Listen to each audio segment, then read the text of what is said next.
Добрый вечер, на канале УТРК Чуй. Выпуск вечерних новостей. В студии работает Симбат Алмазова. Президент Садыр Джапаров подписал закон, который ужесточает наказание за нарушение экологических норм и безопасности. Теперь за такие ошибки, как сброс загрязняющих веществ, неправильное обращение с отходами или использование природных ресурсов без разрешения, будут увеличены штрафы. Закон также вводит новые правила для охраны окружающей среды и обеспечения безопасности на производстве и в энергетике. Администрация президента сообщает о начале приема заявок на соискание государственной премии имени Токтогула в области литературы и искусства. Работы принимаются с 3 по 31 марта 2025 года. К рассмотрению принимаются творческие работы в области изобразительного искусства, музыки, театра, кино, драматургии и литературы, опубликованные с 1 января 2023 года по 31 декабря 2024 года. Не рассматриваются сборники, произведения с тиражом менее 1000 экземпляров, трудночитаемые издания и работы исследовательского характера. Подробности можно узнать по телефону 55 77 64. Заместитель председателя Кабинета министров, министр водных ресурсов, сельского хозяйства и перерабатывающей промышленности Бакыт Турабаев представил коллективу Министерства строительства, архитектуры и жилищно-коммунального хозяйства министра Нурдана Урунтаева. В ходе мероприятия Бакыт Турабаев пожелал Нурдану Урунтаеву и его команде успехов в реализации стратегических задач по развитию строительной отрасли, повышению качества жилищного строительства и улучшению коммунальной инфраструктуры страны. Отметим, что 11 февраля 2025 года президент подписал указ о создании Министерства строительства, архитектуры и жилищно-коммунального хозяйства. С начала года по всей республике активно ведется профилактическая работа, направленная на борьбу с наркоманией среди молодежи. Такие мероприятия уже охватили десятки школ и колледжей, а инициатором выступает служба по борьбе с незаконным оборотом наркотиков МВД Кыргызстана. Сегодня одну из таких встреч провели в городе Токмок. Школ, колледжей, вузов, что очень неоднозначна сейчас ситуация с распространением наркотиков. С начала года по республике было проведено 140 профилактических мероприятий, направленных на борьбу с наркоманией, 15 из которых в Чуйской области. Инициатором таких встреч выступает служба по борьбе с незаконным оборотом наркотиков МВД Кыргызстана. Сегодня одно из мероприятий прошло в городе Токмок. Молодежь – это наше будущее. Вы – будущее нашей нации. И как раз таки... Так как это подрастающее поколение, у них психика только формируется, в это время необходимо, чтобы они чувствовали ответственность, так как за наркопреступление предусмотрено с 14 лет. И в это время нам надо восполнить тот пробел, который у разных семей бывают. В некоторых семьях не обращают должного внимания на воспитание детей, ребенка. И в этой связи они могут на окружение поддаться и уйти, заняться преступлением, либо правонарушением каким-либо. Да? В этом смысле мы информируем, даем информацию о наркотиках, что нельзя заниматься сбытом, распространением, так как он вредит другому человеку. На мероприятии присутствовали подростки от 14 до 19 лет из 13 школ и 9 колледжей Токмока. В формате лекций и беседы им рассказали о вреде наркотиков, насилия и буллинга, подчеркивая важность формирования здорового и ответственного мировоззрения.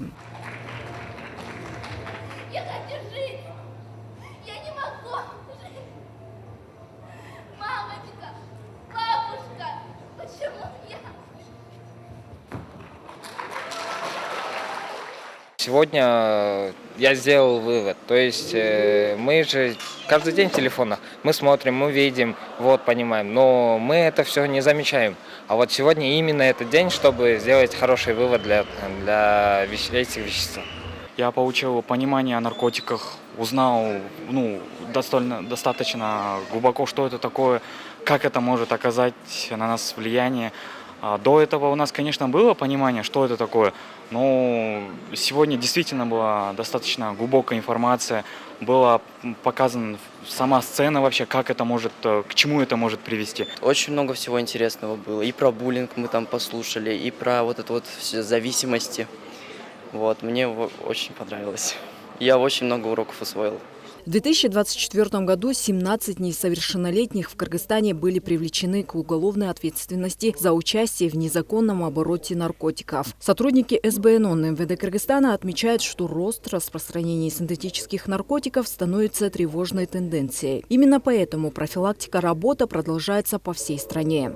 У тебя депрессия и апатия, ты раздражен, тебе мерзко самому себе. Все мысли только о дозе и где взять деньги.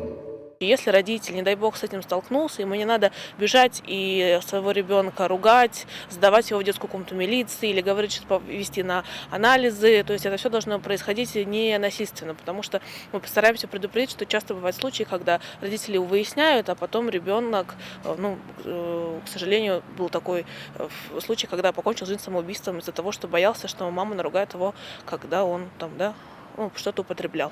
Для детей, конечно, эффективно, когда мероприятия идут со всех сторон. То есть мы должны делать лекции, мы должны проводить акции, мы должны привлекать сотрудников, мы должны привлекать спортсменов, каких-то общественных деятелей. Организаторы планируют провести аналогичные мероприятия и в других регионах. Их цель – сформировать у молодежи осознанное отношение к жизни, предотвращая вовлечение наркопреступления. Каждое такое мероприятие – это вклад в защиту подрастающего поколения, их здоровья и будущее.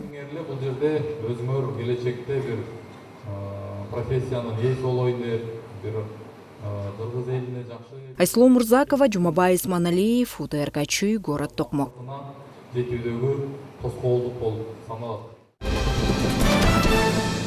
В Кыргызстане за 2 дня рейда за рулем выявлены 186 пьяных водителей. Всего 14-15 февраля зафиксировано 6802 нарушения ПДД, включая превышение скорости, езду без документов, выезд на встречную полосу и незаконную тонировку. Более 1000 автомобилей отправлены на штрафстоянку. В Кыргызстане продолжается масштабная экологическая инициатива «Жашыл-Мурас». В рамках этой программы вдоль международной трассы Бишкек-Нарын-Туругард посадили 2000 деревьев тянь-шанской сосны. Как проходит озеленение дорожных территорий и какие меры принимаются для их сохранения, в нашем следующем сюжете.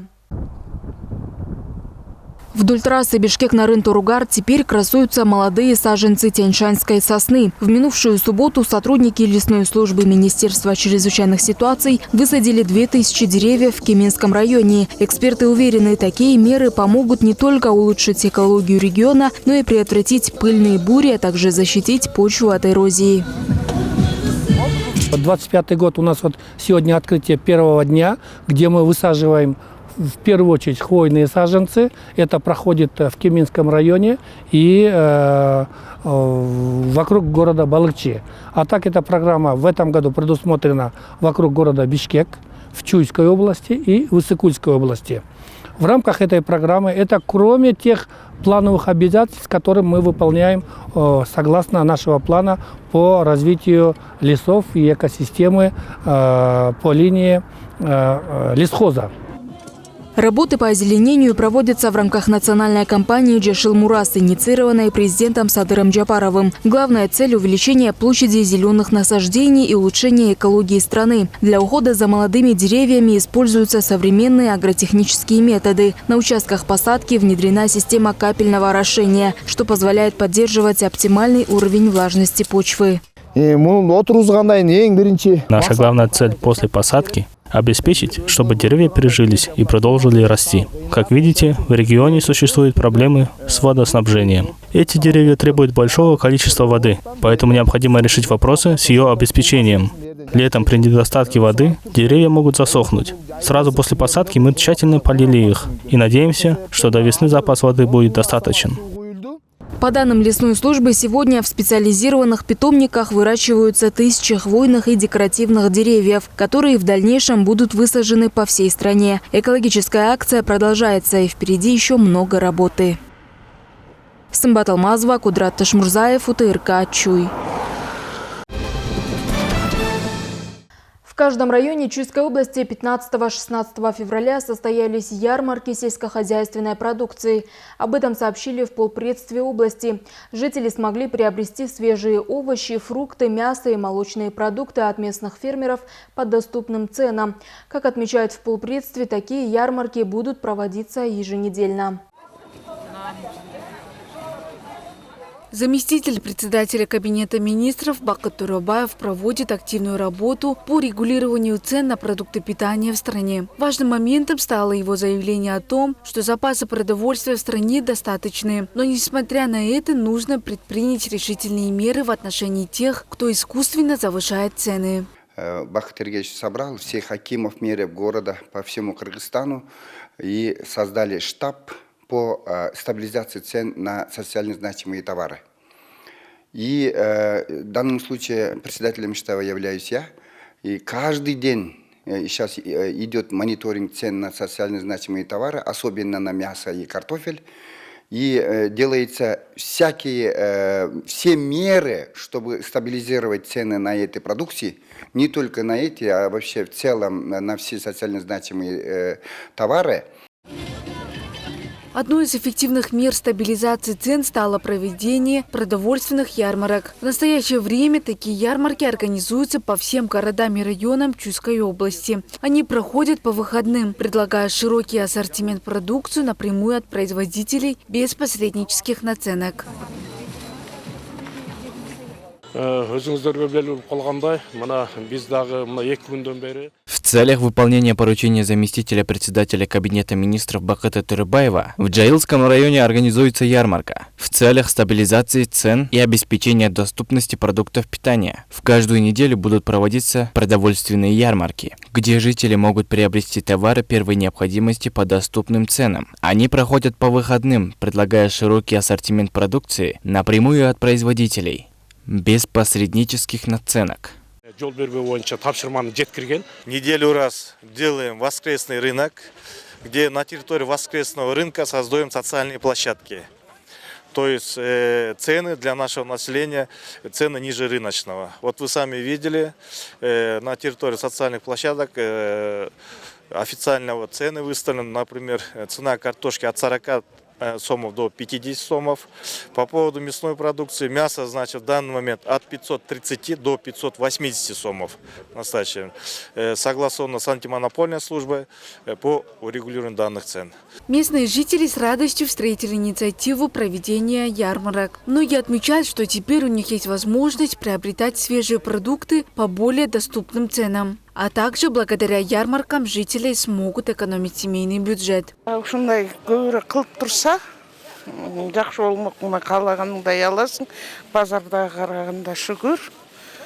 Бәрі жақсы бұйырса, біз қоқшан қарапайымдарға көбірек көңіл бұрып тұрса. Аябай жақсы. Мұнаке жаңылы келіп, мұндай сахарлар 3000 килограммы 68 сомнан есептейінде ошонда 3400 болады да. Анан жаңылы үйге барып келіп, мұнаке 3100 бұл ең жақсы. Бұны ойлап тапқандарға мен разымын. Очень хорошо, все довольны, улыбаются. Цены гораздо ниже, чем на рынках. Я думаю, это очень даже хорошо. Мына жұмыртқа алып келдік, май алып келдік, өзіміздің жекен айылдан шыққан. Білбеймін, 2 күннен бері жақсы келіп жатыр. Бұйырса, жақсы жардам болып жатыр деп ойлаймын. Введение еженедельных продовольственных ярмарок в Чуйской области представляет собой важный шаг к стабилизации цен на продукты питания и улучшению доступности товаров для населения. Эти мероприятия не только обеспечивают жителей необходимыми продуктами по справедливым ценам, но и создают удобные условия для фермеров, позволяя им продавать свою продукцию без лишних наценок. Ярмарки помогают экономить средства, улучшая качество жизни и поддерживая баланс на рынке продовольствия. Акен Муратбекова, Джумабай Исманалиев, УТРК Чуй.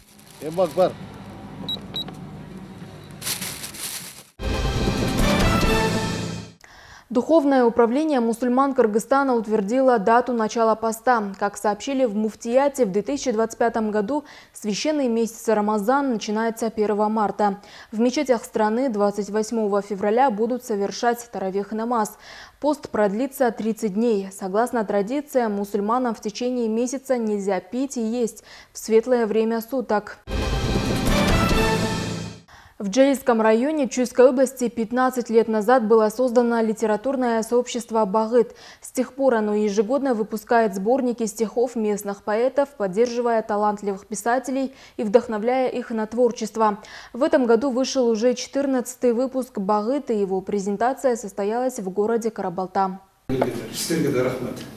Литературное сообщество «Багыт» было создано в Джалильском районе для поддержки любителей поэзии и начинающих авторов из сельской местности. Оно стало площадкой, объединяющей творческих людей и способствующей развитию их таланта. В этом году сообществу исполнилось 15 лет, и к этому событию был выпущен 14-й сборник стихов.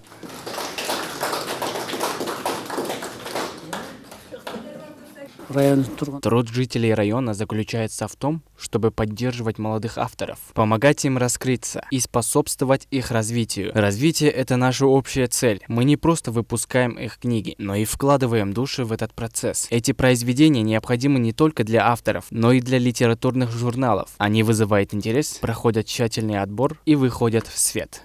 Члены сообщества собираются 15 числа каждого месяца, чтобы читать новые произведения, обсуждать их и делиться мнениями. Лучшие стихи и произведения отбираются для ежегодного сборника «Багыт». Кроме того, участники регулярно посещают дом-музей Алыкула Усмонова, где проводят литературные чтения. Поэты рассматривают творчество как призвание, через которое они выражают свои внутренние чувства к родине, природе и отношениям между людьми. В 14-й сборник «Багыт» вошло 15 произведений. В нем опубликованы стихи не только молодых поэтов из региона, но и членов Союза журналистов и писателей, представляющих различные жанры и тематики. Тематика книги очень разнообразна, она не ограничивается одной конкретной темой. Поэты свободно выбирают и публикуют произведения, которые близки их душе. Это дает возможность не только учащимся и молодым авторам, но и поэтам из сельской местности, а также тем, чьи имена были незаслуженно забыты, занять достойное место в литературе и раскрыть свой талант. Литературное сообщество «Багыт» продолжит поддерживать местных поэтов и писателей. В ближайшее время планируется публикация не только произведений жителей района, но и стихов студентов и школьников. Айкен Муратбекова, Клара Кудайбергенова, Данияр Стребалдиев, УТРК Чуй. Это были итоги дня. В студии работала Сымбат Алмазова. До скорой встречи.